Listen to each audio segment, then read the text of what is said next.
आप समस्त कथा रसिक श्रोता बंधु, विज्ञान के माध्यम से पूरे विश्व में जहां जहां भी लोग इस कथा के सीधे प्रसारण को देख सुन रहे हैं, आप सभी लोगों को मेरा सादर जय सिया राम। और ऊर्जा से थोड़ी कहिए जय सिया राम।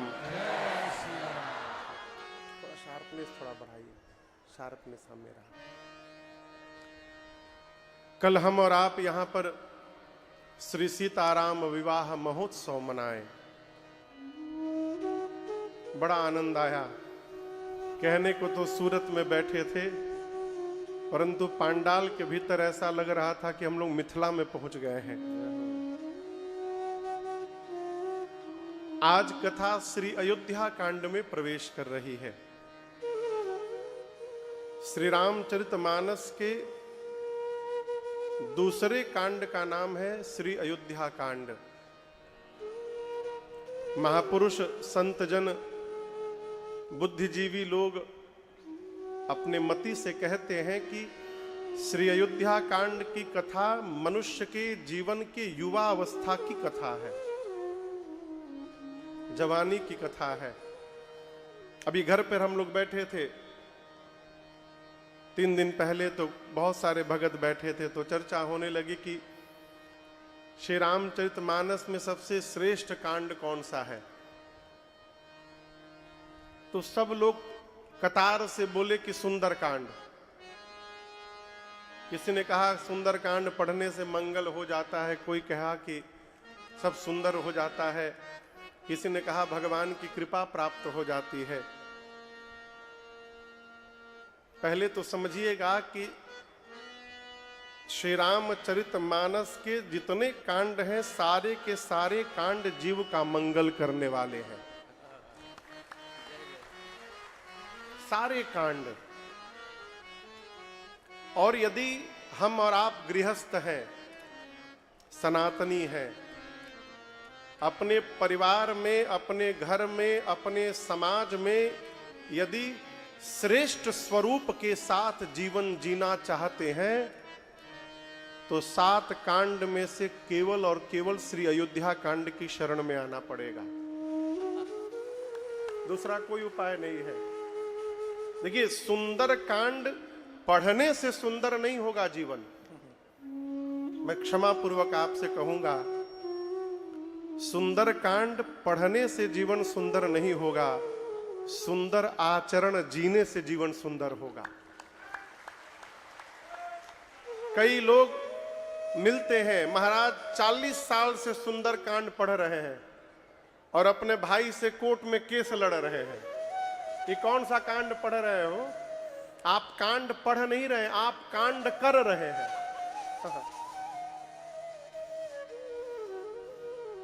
सुंदर आचरण कैसे हो, इसको सीखना है तो अयोध्या कांड के शरण में आइए।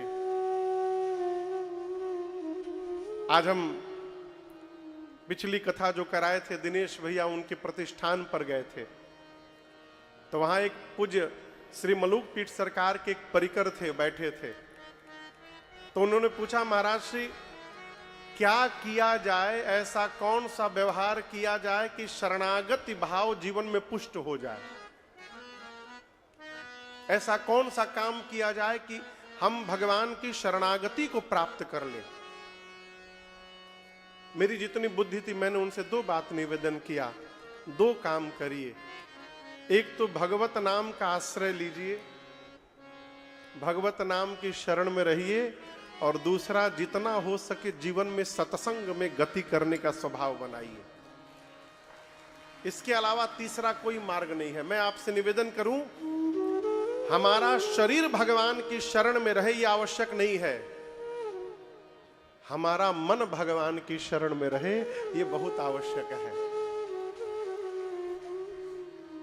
कहो, महाभारत का एक प्रसंग है, ऐसे तो मेरा विषय नहीं है, लेकिन संतों के मुख से सुना हूं सो आपको बताऊं। महाभारत का प्रसंग है, एक बार युद्ध के बीच में नियम था कि भगवान श्री कृष्ण रथ पर पहले जाते थे, और जब अर्जुन आते थे तो भगवान हाथ पकड़ के अर्जुन को रथ पर चढ़ाते थे सवेरे, और शाम को हाथ पकड़ के नीचे उतारते थे।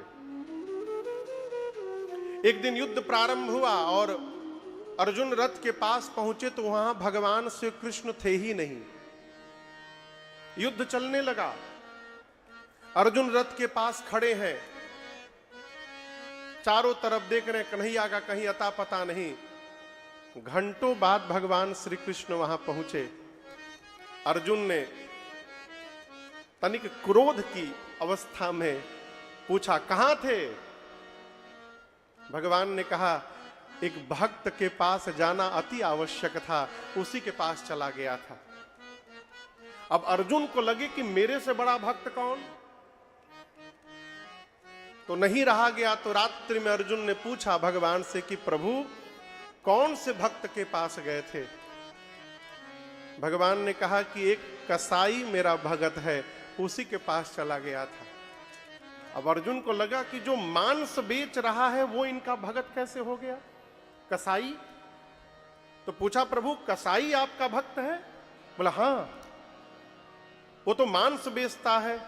भगवान बोले, मांस बेचना उसका खानदानी पेशा है, वो नहीं चाहता है, लेकिन उसके घर वाले बरबस उसको मांस बेचने के लिए बिठा देते हैं। तो भगवान से पूछा अर्जुन ने, आप क्या करने गए थे वहां पर? कृष्ण बोले, देखो वो मेरा भक्त है, वो भले मांस के दुकान पर बैठा रहता है, मांस बेचता है, परंतु जितनी देर वो दुकान पर रहता है उतनी देर केवल कृष्ण कृष्ण ही जपता रहता है। और वो मेरे नाम जप में इतना लीन हो जाता है कि यदि पहले ग्राहक ने उससे 5 केजी मांस 5 किलो मांग दिया और वो यदि तराजू के पलड़े पर 5 किलो का बाट रख दिया, अब उसके बाद वो कृष्ण में ही खोया रहता है। अब उसके बाद कोई 2 किलो भी लेने आए तो बाट बदलता नहीं है, उसको 5 किलो ही देता रहता है। कोई 1 किलो भी लेने आए तो 5 किलो ही देता है, वो तो मेरे में खोया रहता है। अर्जुन पूछे, तो आप क्या करने गए थे? भगवान कृष्ण बोले, जब उसके व्यापार में नुकसान होने लगा तो एक दिन उसके घर वालों ने उसको बहुत मारा, तो अब मैं जाता हूं और जितनी देर वो मांस बेचता है उतनी देर के लिए उसकी बाट में मैं जाकर बैठ जाता हूं। कोई 1 किलो मांगने आता है तो मैं 1 किलो का बन जाता हूं, कोई 2 किलो मांगता है तो उसी बाट को मैं 2 किलो का बना देता हूं। अपने भक्त को मैं पीटते नहीं देख सकता। मैं क्यों सुना रहा हूं? हम यदि प्रतिष्ठान में भी बैठकर शरीर से और मन से भगवान में लगे हुए हैं तो हम भगवान की शरण में हैं, और मंदिर में भी बैठकर यदि हमारा मन बाहर भटक रहा है तो हम मंदिर में नहीं बैठे हैं। कई लोग तीर्थ में भी जाते हैं और दिन भर व्यापार में लगे रहते हैं। गाड़ी लोड हुआ कि नहीं हुआ, अरे साड़ी मिल में से आया कि नहीं आया, अभी डिजाइन फाइनल किए कि नहीं किए, अरे यही करना है तो घरे में रहो। क्यों ठग रहे हो अपने आप को? हमारा मन कहां है? हमारा एक पद है, राम जपते रहो और काम करते रहो, राम जपते रहो काम करते रहो। वक्त जीवन का यूं ही निकल जाएगा, वक्त जीवन का यूं ही निकल जाएगा। और जपते जपते गर लगन सच भगवन से लग जाए तो, गर लगन सच भगवन से लग जाए तो, तेरे जीवन का नक्शा बदल जाएगा, तेरे जीवन का नक्शा बदल जाएगा। अयोध्या कांड प्रारंभ में पूज्यपाद गोस्वामी तुलसीदास जी महाराज ने 3 श्लोक की रचना की। पहले श्लोक में भूत भावन भगवान शिव को वंदन किए, यस्यांके च विभाति भूधर सुता देवा पगा मस्तके भाले बाल विधुर गले च गरलम यस्यो रसी ब्यालराट सोयम भूति विभूषण सुरवरः सर्वाधिपः सर्वदा सर्वः सर्वगतः शिवः शशिनिभः श्री शंकरः पातु माम। पहले श्लोक में भगवान शंकर को वंदन किया। क्यों? कई लोग कहते हैं महाराज जीवन में बहुत झंझट है। किसके जीवन में झंझट नहीं है, आप ही बताओ पहले। गोस्वामी जी कहते हैं गृह कार्य नाना जंजाला, ये जगत का कार्य, परिवार का कार्य, ये सब जंजाल है। यदि इस जंजाल में रहते हुए भी आनंद में रहना चाहते हैं तो भगवान शंकर का दर्शन करिए। भगवान शंकर जंजाल में रहते हैं। सांप, चूहा, मोर, सिंह, नंदी सब एक ही साथ रहते हैं। सांप के आगे चूहा फुदकता है, मोर के आगे सांप रेंगता है, सिंह के आगे नंदी खड़ा है।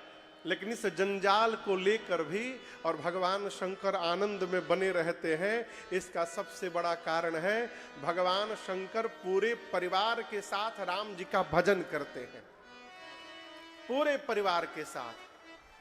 यदि ये भजन हमारे घर में भी प्रवेश कर गया तो हमारे घर के जंजाल में भी आनंद का उदय हो जाएगा और पूरा परिवार आनंदित हो जाएगा। दूसरे श्लोक में गोस्वामी जी ने भगवान श्री राम के मुख को वंदन किया। कौन सा मुख? रात में राम जी सुने कि सवेरे युवराज बनना है, राम जी प्रसन्न नहीं हुए। प्रातः काल सुने युवराज नहीं वन में जाना है, राम जी दुखी नहीं हुए। आज यदि आप किसी को कह दीजिए कि सवेरे आप युवराज बनेंगे, आप बोलकर गेट से बाहर नहीं निकलेंगे, वो तुरंत फेसबुक पर पोस्ट कर देगा, tomorrow 9 AM in the morning, पूरा पोस्ट कर देगा, छींट देगा हो। लेकिन राम जी को देखिए, प्रसन्नताम या नगता विषेकतः तथा न ममले वनवास दुखतः। प्रातः काल युवराज बनना है, सुनकर प्रसन्न नहीं भय। प्रातः काल सुने कि वन में जाना है, राम जी दुखी नहीं भय। गोस्वामी जी कहते हैं भगवान का वो मुख जो सर्वकाल भक्तों के लिए एक रस में बना रहता है, उस मुख को मैं बारंबार वंदन करता हूं। यही भगवान का स्वरूप भक्तों का मंगल करने वाला है। मुख को वंदन किया। तीसरे श्लोक में मेरे पीछे स्वरूप का दर्शन करिए।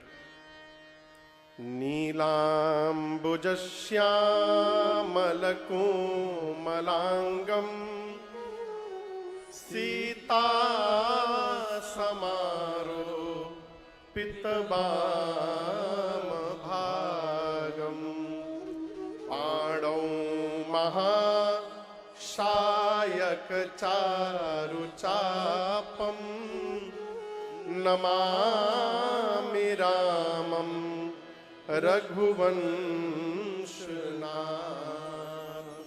नील अंबुज के समान जिनका श्याम वर्ण का शरीर है, जिनके वाम भाग में मां जानकी विराजमान है।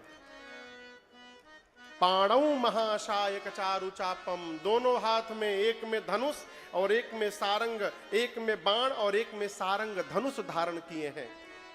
और जो सीता जी के साथ रघुवंश के सिंहासन पर विराजमान है, उन राम जी को नमामि रामम रघुवंशनाथम, राम जी को गोस्वामी जी ने वंदन किया। ये अयोध्या कांड के 3 श्लोक हैं। और इसके बाद गोस्वामी जी ने दोहा लिखा।